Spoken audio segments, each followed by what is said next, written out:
Once upon a time, nestled beyond the edges of an old forgotten valley, there stood an ancient forest blanketed in mist and mystery. It was called the Evergreen Forest, not because the trees stayed green all year round, although they did, but because the forest itself never aged.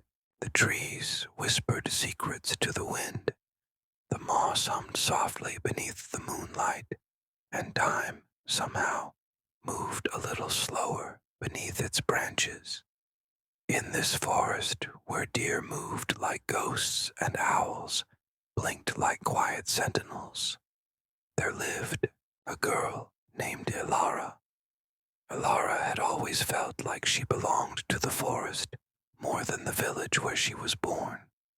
Her little cottage sat right at the forest's edge, where the lantern light from her window could barely reach the tree trunks.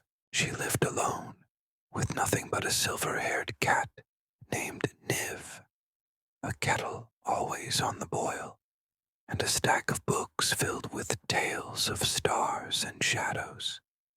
Each night, before the world drifted to sleep, Ilara would step out onto her porch with a blanket wrapped over her shoulders and listen.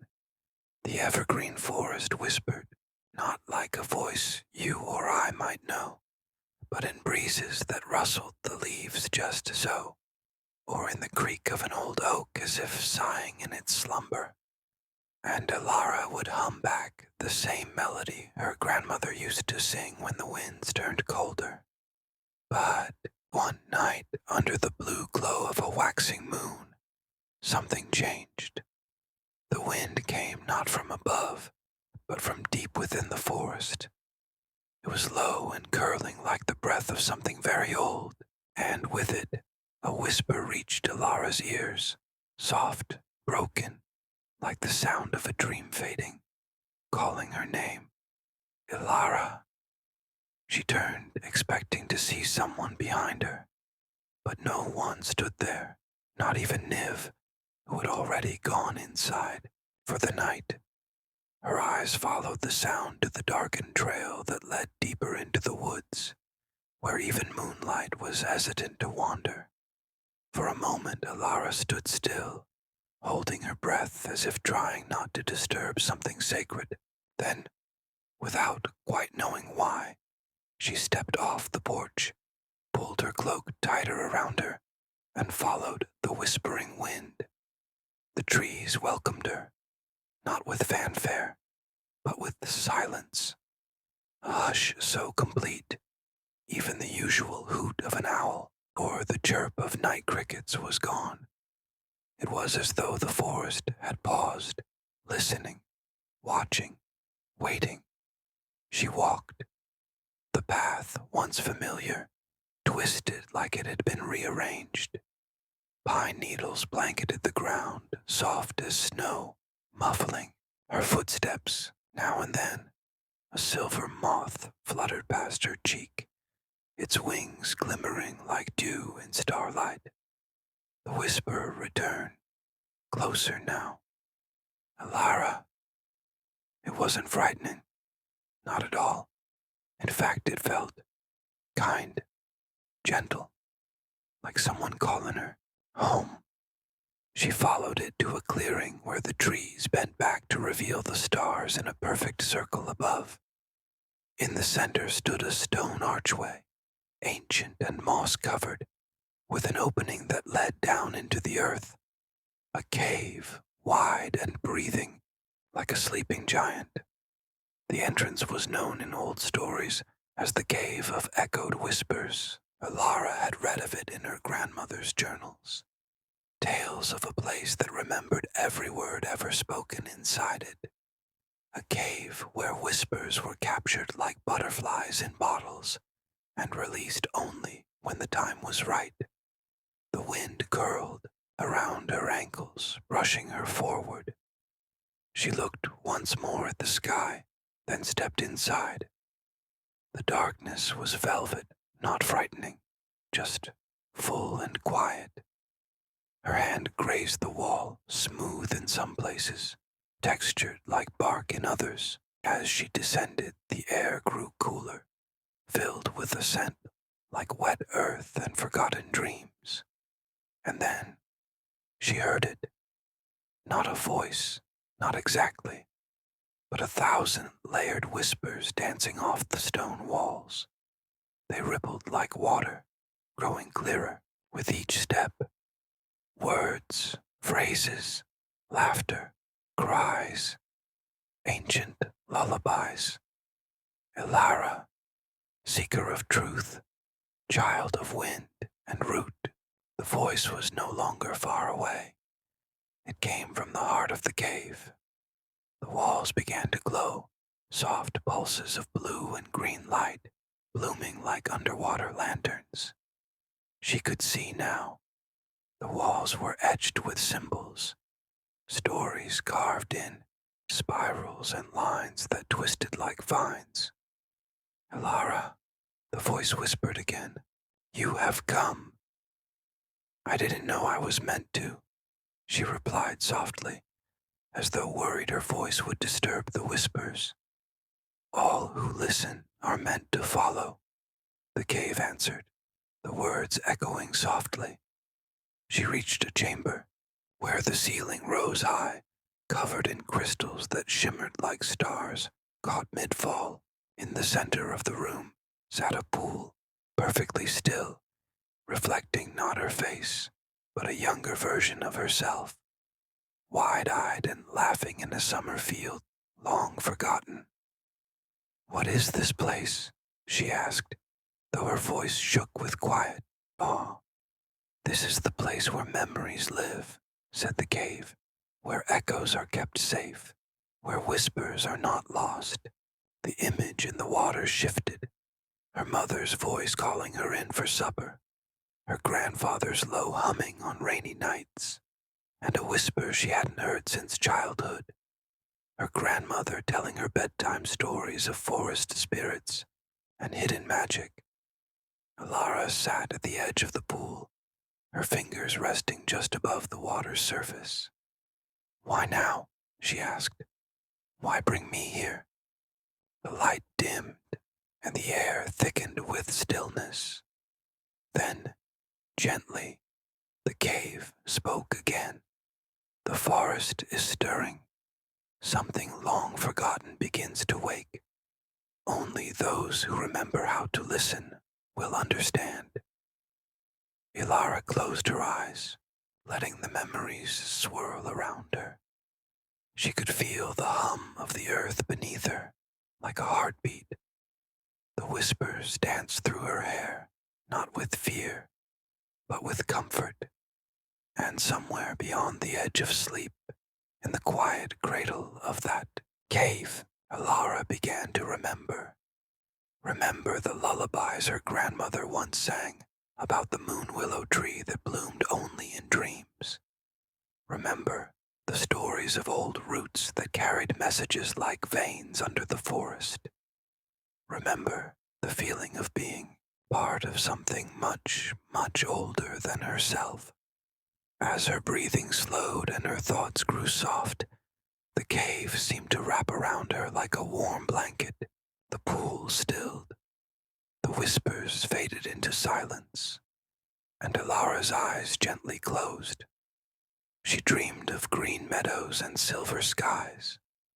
She dreamed of trees with glowing bark and rivers that sang lullabies. She dreamed of whispers that carried truth, not to frighten, but to remind. And though she didn't know what the next night would bring, Elara slept peacefully, wrapped in the embrace of the forest's memory, because sometimes all a whisper needs is someone willing to listen. Morning never quite arrived in the evergreen forest the way it did in other places. The light crept in slowly, like honey spilling through cracks in the trees. It didn't rush. It lingered. And that day, the morning air hummed with a quiet energy, as though the forest itself had been holding its breath all night long. Elara stirred gently at the edge of the pool, wrapped in her cloak like a cocoon. The whispers from the cave had quieted to a soft hum, like wind rustling distant leaves. Her dreams still clung to her mind like dew on petals, dreams of glowing trees and echoing songs, dreams of long-forgotten words. As she opened her eyes, the soft crystal lights above her flickered, responding to her waking breath. For a long moment she didn't move. She simply listened. The silence was not empty. It was full, brimming with memory and magic. She felt it in her bones. She dipped her fingers into the still pool. Ripples glided outward, and the image in the water shifted again. Not her reflection, but a symbol, a spiral carved into a root, and then a path, narrow, tangled, winding, through trees that breathed and pulsed like they were alive. The root-bound path, whispered a voice not from the cave, but from inside her, not words she knew, yet words she understood. She stood slowly, brushing dust and soft moss from her skirt, and made her way back through the cave. The light led her, even when her eyes could not see, and soon the soft breath of the forest greeted her once more as she stepped into the clearing. The trees stretched tall and still, as if they had been waiting just for her. Elara, this time, the whisper came not from behind nor ahead, but from below. Her eyes scanned the forest floor until she saw it, half hidden under a curtain of ferns. An old tree root twisted into an archway, just wide enough for her to crawl through. She knelt down, brushing the moss away gently, revealing a tunnel woven not of stone or earth, but entirely of roots.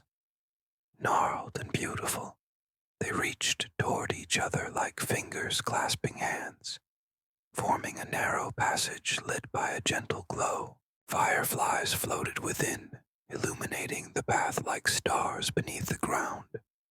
With one last glance toward the clearing, Elara took a deep breath and crawled through. The root-bound path was quiet, but not empty.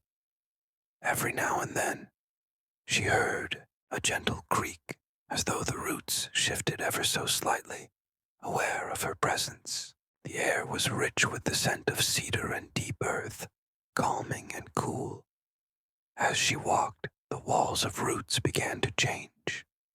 They pulsed with color, soft purples, dusky blues, and greens like the deepest parts of the sea.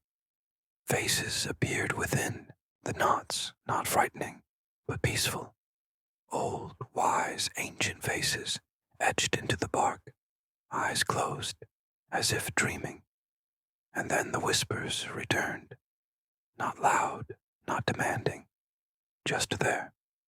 Do you remember the willow moon? She walks the old way, the listening way. Not lost, never lost, just quiet. Elara pressed her hand to one of the glowing roots. It was warm. With each step, her thoughts slowed, her breath softened, and her feet felt lighter, as though the forest carried her instead of her walking on her own. Then, around a curve in the path, she found a door. It wasn't made of wood or stone, but of woven branches, twisting vines and silvery leaves, forming an arch. And at the center, hanging from a single thread of spider silk, was a key. It shimmered with moonlight, though there was no moon. She reached for it. As her fingers closed around the key, the door gently sighed open, not with noise, but with breath, as though it too had been waiting. Beyond it lay a grove. It was the kind of place that existed only in dreams.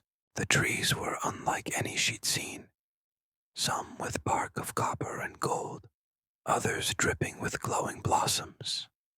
A brook ran through the grove, not with water, but with stardust, glimmering and silent. Strange birds circled above, their wings leaving trails of soft light behind them. In the center stood a tree, tall, ancient, silver as moonlight. Ilara knew its name before she even asked. The moon willow. Its leaves shimmered like threads of silk, and from its branches hung tiny, glowing orbs, each pulsing gently like heartbeats. As she stepped closer, one of the orbs lowered itself toward her, hanging just above her hand. She cupped it gently. Inside was a memory, not her own, but older than her family line. A child laughing in the rain generations ago. A fire crackling in a long-forgotten hearth. Two voices singing softly together under the stars. Each orb, she realized, was a memory held in kindness, a whisper of love, a song never forgotten. She looked up at the tree and whispered, "Why show me this?" The leaves rustled, and the tree spoke, not in a voice, but in her heart. To remember what the world forgets, to keep the soft things alive, to wake the old ways. Tears welled gently in her eyes, not from sadness, but from something deeper, recognition, belonging. She sat beneath the moon willow, leaning against its trunk, and closed her eyes. The forest whispered lullabies around her. The orbs glowed a little brighter, and once again, Ilara fell into sleep, not just rest, but a sleep full of ancient dreams, where her breath matched the rhythm of the trees, and her soul remembered how to listen. She dreamed of root songs and silver birds. She dreamed of a time before time, when every creature had a story, and every whisper had a home. And far away, deeper still, something stirred, something waiting for Ilara to awaken and to continue the journey. But for now, the forest kept her safe, and sleep held her close. Ilara didn't know how long she slept beneath the moon willow, nor did it matter. Time in the evergreen forest moved like mist, soft, slow, and unknowable. When she opened her eyes again, the grove looked unchanged, yet somehow expectant. The trees' silver leaves gently rustled above her, not stirred by wind, but by something deeper, perhaps memory, or perhaps the breath of the forest itself. Ilara rose slowly, her body light and rested. She noticed that one of the glowing memory orbs still hovered near her, gently bobbing as if asking her to follow. And so she did. The orb floated ahead, weaving between trees and across soft moss. The grove seemed to part for her passage, revealing a slender path she hadn't seen before. Birds watched from glowing branches. Small animals, shaped like clouds and shadows, padded quietly beside her. The orb led her to a stone bridge that arched over a river made of mist. The water didn't flow. It drifted, lazily winding its way between the trees, and Ilara felt as if each step forward was a step deeper into the heart of the forest's soul. On the other side of the bridge, the world changed. The trees here were older, so old their trunks no longer stood straight, but leaned like tired elders, whispering secrets to one another. Their bark was dark and soft, like velvet soaked in starlight. Moss grew thickly on every surface, and the air was cooler, quieter, sacred. She followed the path until she reached a clearing so still it felt untouched by even the gentlest breeze. In its center stood a circle of tall stones, 12 in all, each covered in soft carvings that pulsed with a faint silvery glow. And in the middle of the circle sat a figure, not a creature, not a tree, but something in between. The figure looked as if it had been carved from moonlight and memory. It was cloaked in robes of woven fog, its face hidden beneath a hood stitched from owl feathers and silver thread. Yet Elara felt no fear, only quiet awe, the keeper of silence. She knew its name the moment she saw it. The keeper didn't speak. Instead, it raised a hand, and the orb that had guided her floated gently down into its palm. The keeper turned the orb over once, as if reading its light. Then, slowly, it raised its other hand and pointed to a spot near the circle's edge. Elara stepped forward and placed her hand upon the stone where the keeper had pointed. A sudden warmth moved through her, gentle, deep, and echoing. The stone began to glow under her touch, and an image rose in her mind. Not a memory, not quite, but a knowing.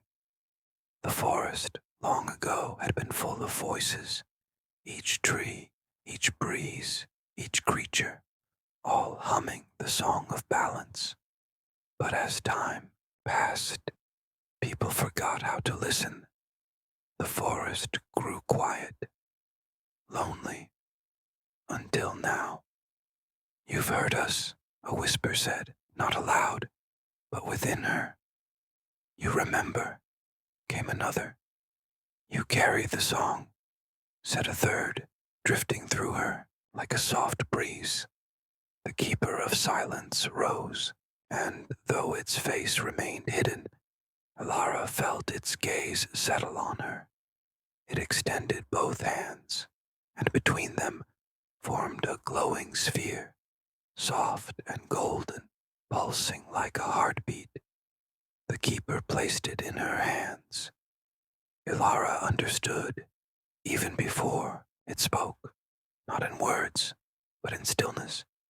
This was the seed of memory. It carried stories, forgotten feelings, songs never sung, and now it was hers to guard, not to keep, but to share, quietly, gently, through listening, through dreaming, through the breath between words. The keeper slowly stepped back into the circle, and the stones shimmered with light. One by one they pulsed, each with a different tone, soft, sweet, sorrowful, joyful, until the entire grove hummed with a harmony so beautiful, Elara's eyes welled with tears. Then, with a whisper like the last leaf falling in autumn, the keeper vanished, its form dissolving into light that drifted upward and faded into the trees. Elara stood in silence, not empty silence, but full. She pressed the seed of memory to her heart, and a soft golden glow wrapped around her. The whispers in the trees quieted, the stones dimmed, the forest exhaled. She turned back the way she came, but now the path was different. It wasn't made of roots or stones. It was made of stardust and song. Each step felt like walking through a memory she hadn't lived but somehow knew.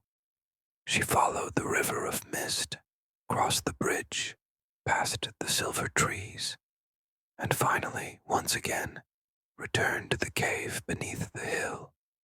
The crystals still glowed, the pool still shimmered, and now the whispers had grown silent, not gone, but resting. She sat by the water and let her reflection appear. This time she saw herself, not just her face, but all the stories she now carried. And as her eyes began to close, and her body curled gently on the mossy ground, the last whisper reached her. Sleep, keeper of whispers. Sleep and remember. And so Ilara drifted into the gentlest sleep of all, one where the forest held her breath, one where dreams were not just dreams, but memories waiting to return. The forest slept with her, and in that stillness,